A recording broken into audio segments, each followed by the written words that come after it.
Hey, everybody, welcome to another episode of Thought Leaders. I am your host, Chris Shang, and we bring in different experts from various fields of expertise. And today we've got Sean Lee, who is VP of Demand and Partnerships of FlipCX, but has an extensive history working at different types of companies in the world of partnerships. Thanks for joining us. Yeah, Chris, very nice to meet you to chat. And then obviously great to hear and have everyone on the pod on the session. Excited to share. Awesome. Tell us a little bit about FlipCX, give you a shot to kind of just promo the company, and then tell us what makes a good fit for you guys as a customer in terms of where you guys are right now. Yeah, for sure. So as everybody knows, we all love calling customer service, no? And Flip is an Alexa-like voice AI experience that flips that traditional outdated phone support that you get when you call customer service. So we are partners with more than 150 brands, which you're familiar. Obviously, we had Mother's Day recently and the like. So FTD Flowers, GNC. I am today happy to be wearing Untuckit, one of our custom fashion and apparel brands, beauty brands.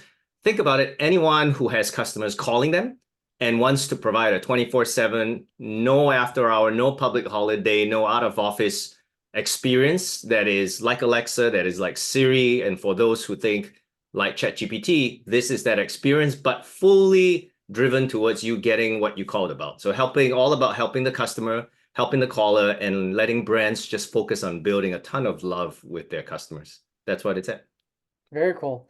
Yeah. Um, and I'd love to kind of talk more about that in terms of, obviously, a fairly young company in the grand scheme of things, and you've been there for a few years now, but especially with the talk about AI and how to leverage that, and that's so ingrained into the product of what you guys are offering. So we can cover that. But before I do, would love to kind of get an understanding around your background personally, starting off doing what I see is like more of start off in a finance background and then went into more of like the sales biz dev side of things before really focusing on this idea of demand or partnerships as part of maybe like a larger scale of business development. But we'd love to kind of get a little bit more granular around that career trajectory and how it came about.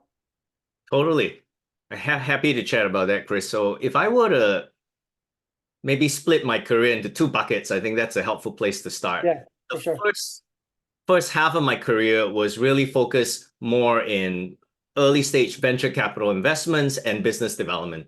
So I had spent that. I was at a investment fund, corporate investment fund, and at that time, ad networks. That was the focus. I was the ad network guy looking at cost per click, cost CPM, right, CPA. And so very much thinking about how do you monetize, how do you programmatize attention, clicks, audience. So there's that audience element. And then I was also doing strategic business development, working with the likes of package carriers, so your UPSs, your FedExes.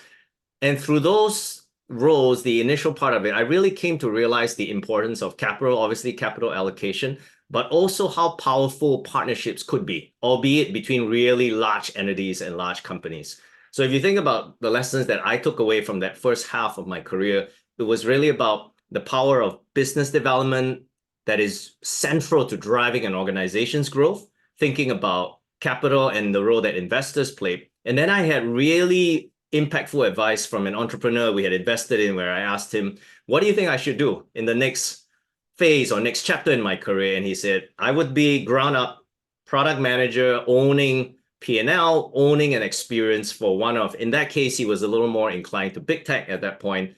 And so I did go to Amazon. So I ended up at Amazon, and that really was the catapulting moment to my career, where I was fortunate, I'd like to say really thankful, when Amazon had a nascent voice device category. This was in 2014, 15, and a mentor of mine said, this is a new category. Obviously, Amazon is in the business of building, innovating, creating new categories. We think this would be really cool. And if you would like to take the challenge of being at the forefront, having a front row seat, seeing how we would innovate in selling and marketing Echo and Alexa devices that I came to own. So for 2 years, I took that on and I ran that. I was based in Seattle then. I wasn't living in California. So I did that.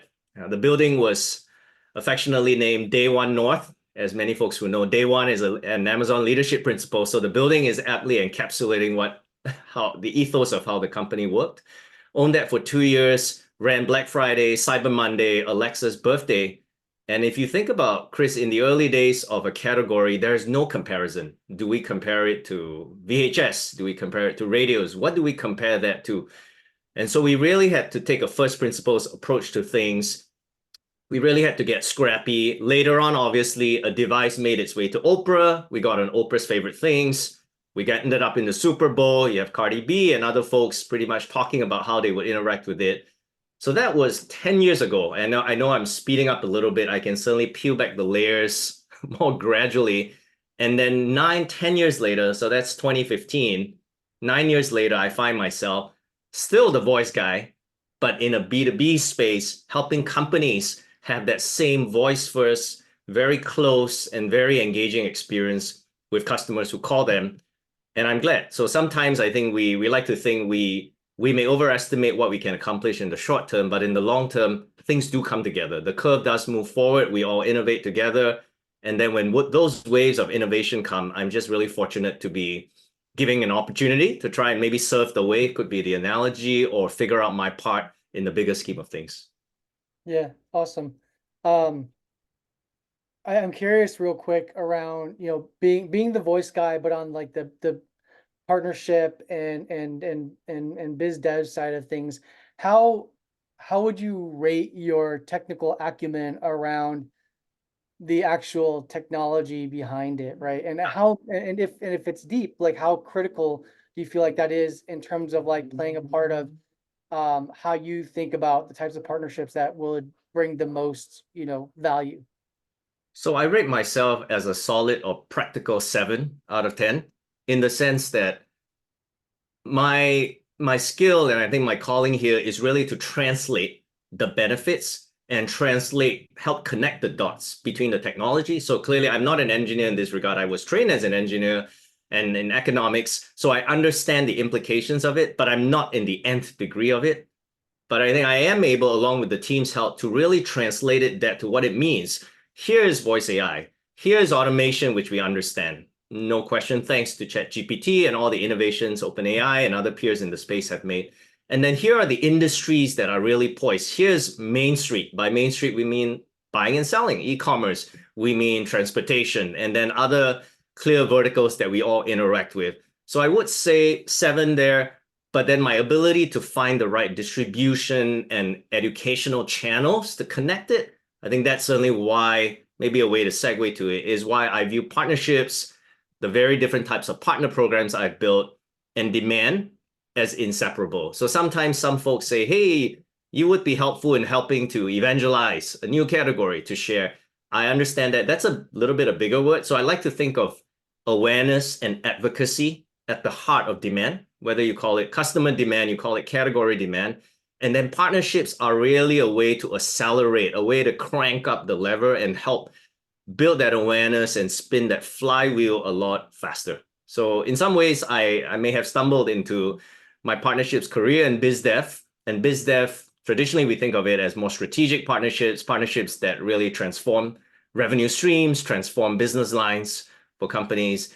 And then demand is a little bit more closer to the heart of the customer. So when it does come together, that is a place I like to believe I thrive at. And I like to really have a lot of fun conversations and engage brands, engage thought leaders like yourself on in the space. Got it. Yeah. And so you alluded a little bit, I think you started covering, how you define partnerships to be as part of like the business development part of things. I'm curious, you mentioned you've worked at Amazon and then you worked at a few other companies before FlipCX. And what is, how do you view partnerships at varying size and stages of companies? Because obviously, I think that's also plays a big role in terms of like what kind of programs you can actually structure, or maybe it doesn't. I don't know. But does size and stage play a way that you tactically go about generating partnership programs or looking at how to leverage partnerships? Absolutely. That's a great call, Chris. So maybe if I just peel back the onion a little bit, how anyone and everyone can, and folks have refined their understanding, think of a partnership as two parties, two companies, whether it is startups, working with a common goal to achieve, say, a common economic output or to serve a common customer. You serve a common customer, you have a economic goal being revenues or retention, and you have a means to actually show that value, be it a technical connection or integration, as we call it, and those typically are technology partners, or you have a common way to access the market. You have a shared overlapping base of customers. Sometimes those are called channel partnerships or partnerships in the market. And then I did highlight strategic business development because those are what I like to term more transformative deals. Typically, the large companies have been really involved. In my time at Amazon, yes, we did work on a lot of those.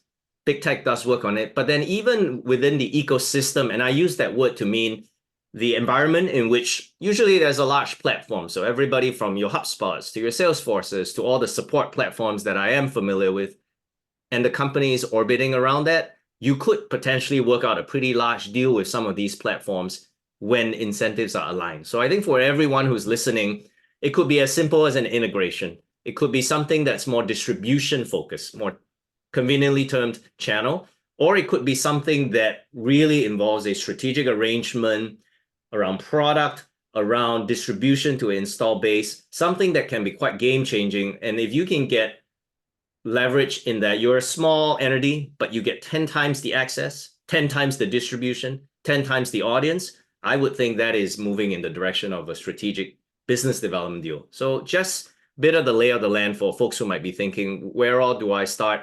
It is not difficult. Who is the common customer? What is one common asset or means that you have with this potential partner to deliver it? Interesting. Um, and I guess like in the idea of like when you mentioned that, I think of like the word bundling, like SaaS bundling used to be something that was, was the way that people would sell. And then you had this huge trajectory of like or huge boom of just SaaS products that came in from 2012 to like 2022, 23, right? And we had this boom period with just so many things. And then it became unbundled selling. But how do you think about that word of that idea of bundling and does that exist in the world of partnerships? Obviously that's maybe a little bit more ingrained in terms of what the connection is between the two partners, but curious to hear your thoughts. I do. I do. So maybe two quotes or anecdotes that could help everyone think about it. There's often a stat that's quoted that says for every $1 that Salesforce makes, and I use Salesforce because if you think about it, Amazon and the like in the B2C space, in the B2B, Salesforce and the like. So for every dollar Salesforce makes, partners make $5, which pretty much tells you that there's, I like the word economy that's formed around it. So Salesforce in making $1 or $1 million or $1 billion, pretty much you're generating 5x that amount for partners that help to integrate, help to distribute the product, help to educate around it. And that tells you it is very stable as a self-supporting ecosystem. To your point about bundles, the other quote that's often said, I can't remember the attribution, is for software, there's money to be made in bundling and unbundling software. So that's an interesting thought, all right, where bundling is both at the point of sale. If you were to purchase an access to we conveniently call it a help desk or a CRM, you probably need some other tools that would feed data into that. So they could be purchased or subscribed to together. But then also the opportunity that's often left on the table is a post-purchase bundle where in order to help you get more out of a system, even a car for that matter, you have some accessories or you have some software that you would use on your car, whether folks are fans of EVs or otherwise, that would help you get the most out of your ride. And so because those are complementary partnerships and the room for that partnership or bundle does exist. Now the question then becomes how compelling or how attractive a bundle? Is it a loose connection where, yeah, you can do without it? Or is it one where without that add-on, that bundle, you can't really maximize what you get out of that core product? So I think therein lies the distinction. And of course, folks that are not mere enthusiasts, but really are practitioners will really dive into this and think deeply about the complementarity of both products. Yeah. I think I think when you're that quote that you're alluding to is the former CEO of Netscape who said there's only two ways to make money in business, which is bundling and unbundling. And Yeah. um, And then back to kind of going to your point of how you look at partnerships, like, coming into, let's look at Flip CX, for example, right? Very, I think, like in the heart of what your expertise is, voice AI, um, and how do you, when you came in, like, what is the first thing that you do in your role, right? Are you like auditing what their current go-to-market looks like and figuring out how you fit into that pie? Or is it something that they're already have had some infrastructure around and then they need some kind of expert to help really like flesh out the programs? What does that look like in the first, 3 to 6 months of when you came in? Yeah, that is an awesome question, Chris. And I'm thinking of how to orientate, folks that are listening to this conversation. So one precursor to even starting, as many of us know, what you work on before you start is really as important, is I think the uniqueness of a role or opportunity for the individual. So I can only speak for myself, but having had that vertical category perspective on voice, the voice guy, the Echo and Alexa guy, and then the horizontal partner expertise or partner building experience, I felt this role was, candidly speaking, tailor-made for me in that regard because it could help tap on both my partner building experience from ground up, along with my familiarity with voice. So again, really thankful that it came together. And then to your point, I think it is extremely challenging. I don't know if this is controversial, but I shared it last night at an event with some partner pros as well. It is extremely challenging when you have to focus both on getting buy-in and also executing what you're supposed to deliver on. I think it is, my heart goes out. It is extremely challenging for partner, biz dev, even demand pros who are trying to get buy-in, building value, showing what they're doing, and trying to execute at the same time. It's tough enough to execute, deliver results day in and day out, have that kind of clarity, intensity, and rigor. It's even tougher when you're trying to story tell that in real time. I think it is extremely challenging. And so for me, the answer to your question is the founders, and kudos to them. Three of them, they founded the company at Cornell and they continued to evolve and bring in external leaders like myself. They were already bought in. They were bought into integrations. They knew that there's no other way. You have to be the single most integrated tool in a customer's technology stack. That is the only way people will really connect around you and agree that, hey, there's no effort. We can just make this happen. So they bought into that. Engineering already built out a lot of the integration. So the technical baseline and infrastructure was already there. I came in, and the first couple of things, order of business was one, let's go to market. All right, let's take these integrations we already have built. The tough work is done, as you said earlier. I'm familiar, not to that nth degree, but the engineers have already built it. Let's go launch it. Let's go activate the partnerships that we can wrap around these integrations. Second was, what is our North Star? And I brought to bear some of my Amazonian approach here in terms of writing what you might have heard, 6 pages or frequently asked questions, working backwards documents where I came in and I said, what are we goaling for? What are some of the terms that we would use, like you said, types of partners? And with each type of partner, what metrics do we use to measure what matters and identify if we've succeeded, if we're making progress, if we should speed up? So I did share this map of the land and where I think we should move. And then now with terminology established, with the technical underpinnings in place and the direction and the debates. So I would say whenever you're in a fast moving place, there isn't too much time. And there's a quote that our co-founder Brian said that has always stuck to me, where he said, a lot of decisions we make conversationally, a lot of decisions conversationally. If it's not irreversible, or like what I like to term a two-way door, literally, let's go over Slack, let's have a quick chat, let's align on the first principles and then move ahead. And you'd be surprised how empowering that kind of fast decision making really allows you to flow. One day we're talking about it, the next day it is live, and by Friday we see the impact of our shared decision making. So I've come to appreciate that, and I do believe speed is one of the greatest assets that a early high growth startup can have. It can really move fast when there's alignment and when there's trust there.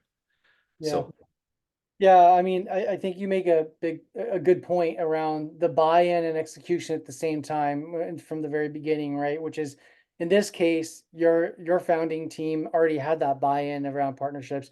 And I'm imagining it from, if I'm to put on the founder hat, it's like, you think about partnerships, and it's always sounds like a good thing on paper, but I think it depends on the stage of the company and Yeah. also the product because typically we're talking about, like, I would say, a longer tail ROI in Mhm. terms of trying to put the systems in place to realize that benefit at scale.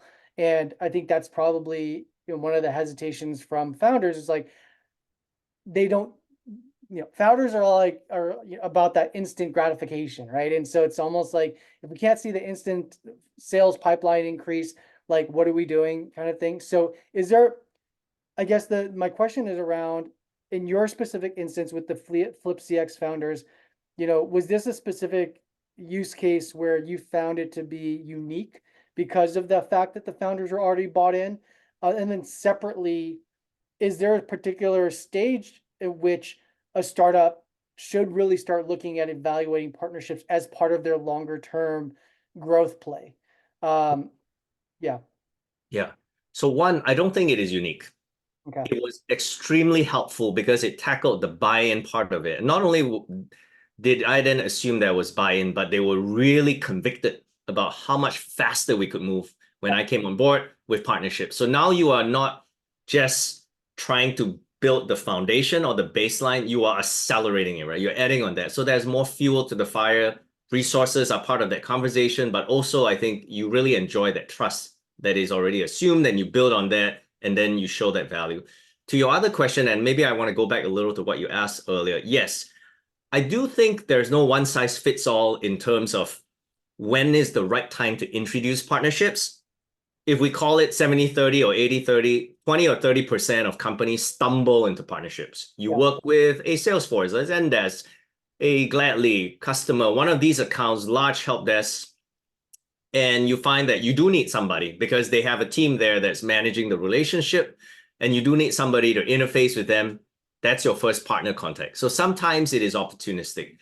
I do think when your core go to market in terms of the channels that matter, whether it's a combination of customer marketing, outbound, and the like, are fairly defined, and you know that you exist in a space that has a lot of inner relationships or relatedness going on with other tools, technical tools, other partners that are involved in distributing the product and the experience, then it's probably a good time. So typically, this has been anywhere from later Series A, Series B, where at that point, you cannot operate on a standalone basis. So I obviously am a partner leader. I'm fully in the camp of it is always better together. It is always better together when you can show and a customer becomes stickier because two tools are involved or three platforms are tied together. And at that point, the customer is thinking, why would I go disrupt my own healthy balance here? It does not make sense. So it's good not only for selling, it's good for retaining and actually growing customer accounts and customer longevity. But back to your earlier point, that tends to be the sweet spot. And then there are some exceptions whereby if the founders say, let's supercharge this early. And I like to use the analogy of if you train a child or somebody early on in a habit or hobby, it's more likely to become ingrained in the organization's DNA. So partnerships is one of those things where there isn't an exact right time to introduce it, but the converse is also really true. There could be a time when it's too late to introduce it. And at that point, I do feel it gets a little tougher when it's now viewed in a competitive or slightly adversarial sense. Oh, is the partner team just doing indirect selling? Is it competing with direct sales? Is it taking away or cannibalizing that? That thought process, I think, unfortunately, is not very productive. And at that point where it becomes a little bit of fiefdoms and divvying up, then it's a longer and tougher conversation. Not sure we're diving there, but that becomes a little challenging a dynamic to manage.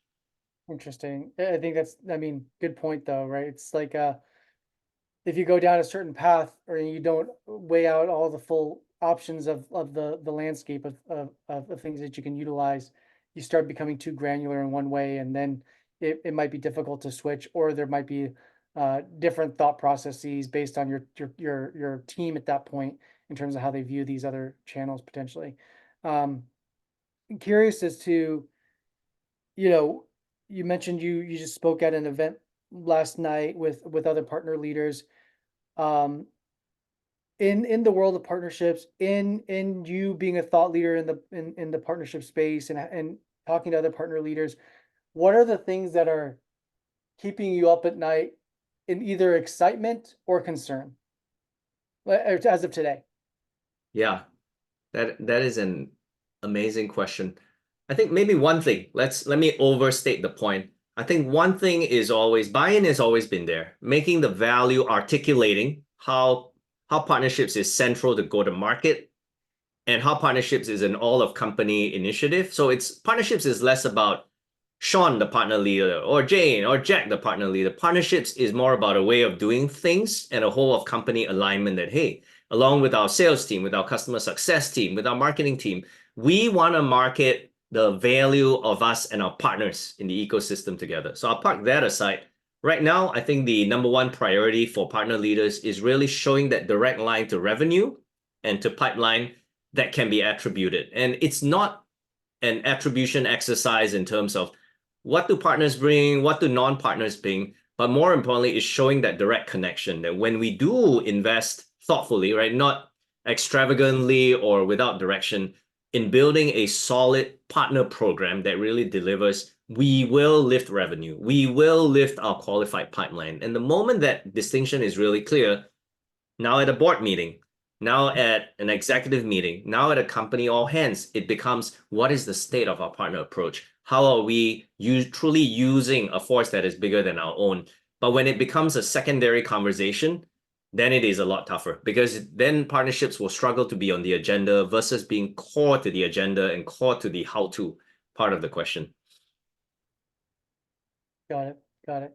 Um, and how are you, I mean, how do you educate, I guess, like the senior leadership to really kind of adopt this at a larger scale, right? Like, I mean, you basically brought up the concern or the issue that partner leaders are faced with, and so how do you get that attribution tied to direct revenue and as part of that narrative or part of the part of the story of making it a requirement or necessity as part of a company's go-to-market culture. Great question. So I have 2 points and then a third, which may seem contrary to the first. So the first point I would say is show, not tell, where Hmm. show, not tell is anecdotally.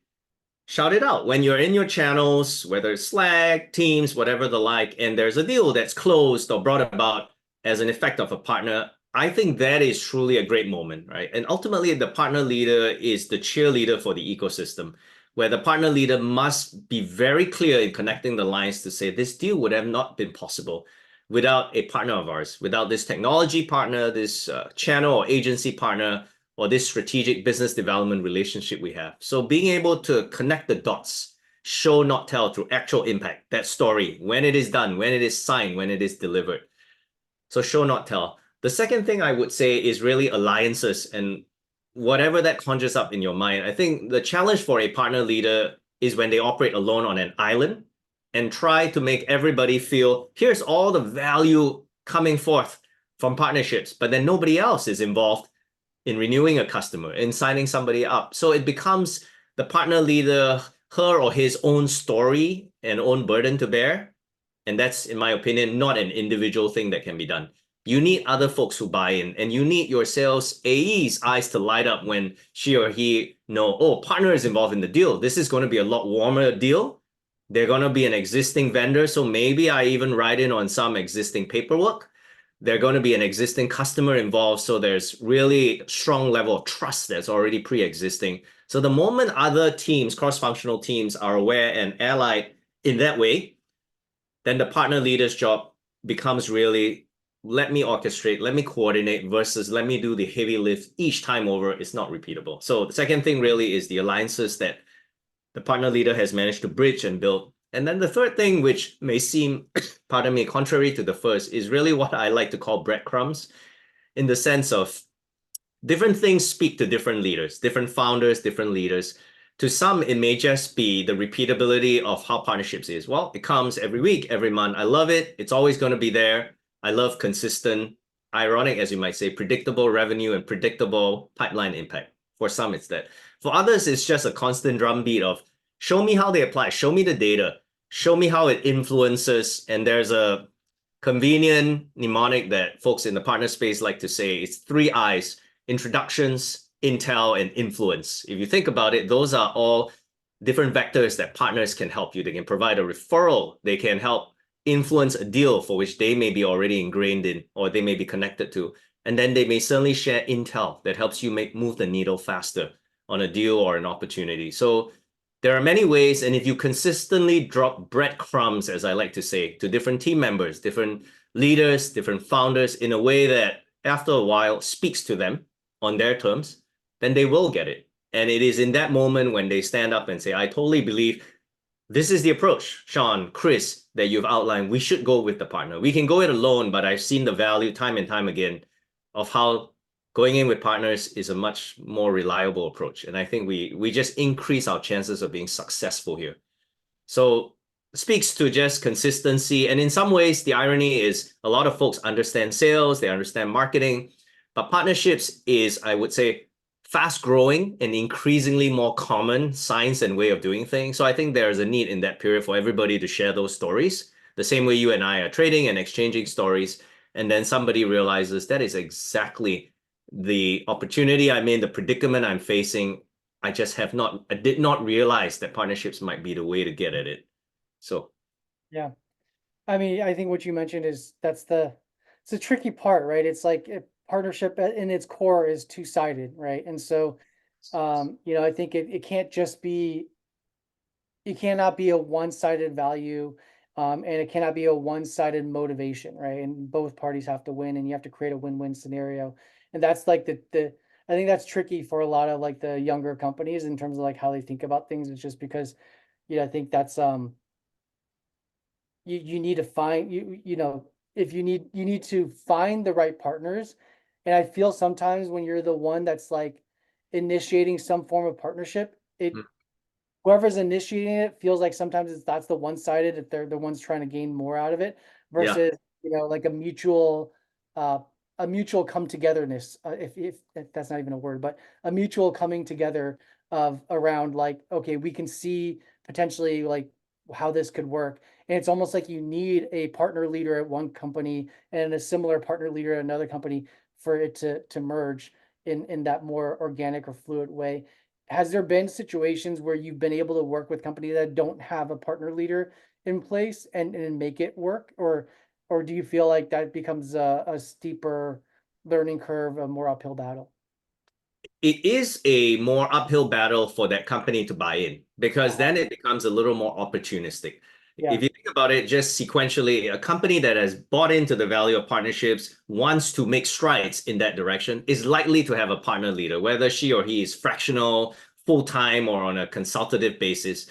But then to your earlier point, there's another dynamic where in the B2C space, and I'm right now with Flip, we're B2B2C, right? We serve brands that then serve end customers like you and I. But in the B2C space, whether you call it beverage making or even brands, when I was at Amazon working with other vertical spaces in the consumer electronic space with Bose and Sonos, you think of partnerships truly as you have an audience or a customer base that's interested in what I'm doing. Let's work together. Let's find a way. So I think it is quite interesting that with B2B, we see what is being done in the consumer space, what we experience as a consumer, but we don't quite apply it in the same way in the B2B space, which is fascinating to me. And also the fact that now that things are really fused, right? You don't think of an experience as, oh, this is a B2B experience or this is a B2C. We don't buy like that. We just interact with goods and services the way we do. The opportunity there is for B2B leaders, folks thinking about revenue, thinking about partnerships, or thinking about how to think, well, in the same way, my experience is more enjoyable because I'm able to buy my favorite beverage or meal or product and enjoy that with a movie or entertainment or service in the same way. Why wouldn't I offer my current customers of my B2B service that opportunity to find out in more ways than one, to consume it in more ways than one, what I'm doing already in my day-to-day life? They probably understand how it's done. So I think maybe there's an interesting divide between what we do as consumers and what we do as technology providers and solutionists. But I think there is room to bridge that, room to just share some of those approaches over. Interesting. Yeah. I have one more question here as we're wrapping up on time, but um partnerships can come in lots of shapes and forms, right? I think about, a partnership could just be like a referral partnership, right? And then the more sophisticated ones are like integration partnerships, where there's like there's a tie together between the product side of things. Mhm. Um, is there, I mean, in your opinion, is there one that is more difficult to achieve, and or is there one that is has a higher rate of success than the other? Yeah, I feel like, yeah, I'll leave it open-ended at that. this is a multifaceted question, Chris. It You is. saved the best for last. I I put it this way. With a technical partnership, the toughest work is done up front. The engineering work, the scoping of the user stories, and how the integration functions, dedicating that resource, that's all done up front. But the downside to that becomes it is quite challenging to activate and get the full benefits that you should get from a technical integration.